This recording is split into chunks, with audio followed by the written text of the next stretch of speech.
Now, our original series, Project Home, and tonight we're introducing you to a Bay Area family literally living on the edge. Yeah, despite a statewide eviction moratorium, they're at risk of losing their rent-controlled home of 30 years. The family of five tells Susie Steimel if they don't find help soon, they might be sleeping on the street.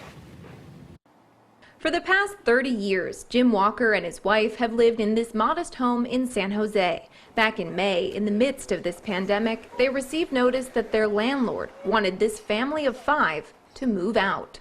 And I was shocked. It was like you lose all trust and belief in humanity. They're renting this 3-bedroom, 2-bathroom townhouse for $2,000 a month. It's what's often referred to as naturally occurring affordable housing in the Bay Area. Citing the need for major renovations, the owner notified Jim he has to leave on August 20th. Jim worries this move will render his family homeless. And I've lived out of my car, so I know what that's like. It's very dangerous. And the first thing I thought about was my children, of course, and how are we going to live, being thrown out onto the street. His wife is a teacher. Jim is a retired law enforcement officer. Their collective salaries put them in the low-income category, earning less than $121,000 a year. San Jose does have safety nets for people who are low income, just not enough of them.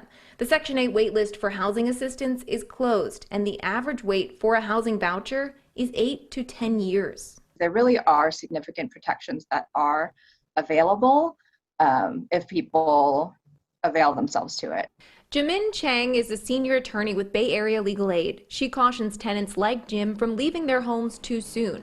They could choose to stay. The courts haven't been hearing any eviction cases and won't until at least the end of August.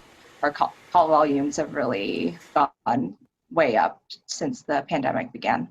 Jim's landlord is offering his family free rent for June, July, and August, saving them $5,333 that they could put toward relocation costs. If Jim and his family were living in a similarly sized apartment, they would be entitled to much more, $12,414 in relocation costs. They'd also be entitled to the option to move back in after those renovations were complete. But because this is a duplex, those protections do not apply.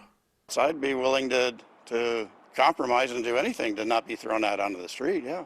And then there's Audrey, Jim's 13-year-old daughter. Audrey wasn't supposed to survive birth. She was born without eyes, making her severely disabled. He worries about the health risks for her while they search for a new home. For my daughter, especially being blind, it's very, very dangerous. It's dangerous for us to just cross the street with her. Mostly, he's worried they're rapidly running out of time. He says the fear of being homeless and the fear of catching COVID are compounding during this uncertain time. They're scared every time we have to go out and, go take a look at a property that we might want to rent or talk to somebody. The exposure danger is always there.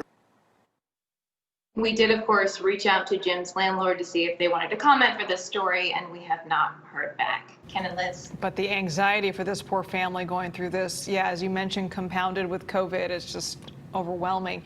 So how does the statewide eviction moratorium apply to a family in this particular situation?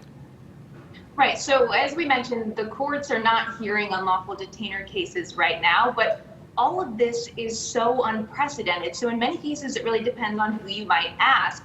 For Jim's family, they could take this to court, but again, they're going to have to wait for that. Many people would argue that this eviction moratorium is only meant for families who were directly impacted by COVID-19, and the landlord should be able to get this property back. But others would say nobody should be put out on the street during this health crisis. Right. So it's really up to Jim's family if they want to take this to court, which again means waiting. Right, and could be expensive as well. All right, Susie, thank you.